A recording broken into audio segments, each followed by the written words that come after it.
Hey, Pastor Scott here with the Daily Word on this Monday morning after Easter, and I want to look at a passage in Matthew chapter 28. So Jesus has risen, but they don't know it yet, and they're going to the tomb. The ladies are going to the tomb, and they run into this angel, and he says, "There's no reason to be afraid." Which, you know, you have an angel sitting on top of a stone that he just rolled away. It'd be kind of hard not to be a little bit frightened.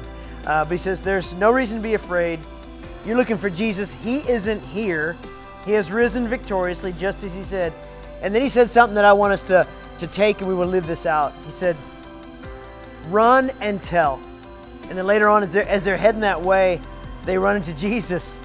And he says, throw off all your fears in verse 10. So 28:9, they run into him. In 28:10, he says, throw off all your fears. Now go and tell.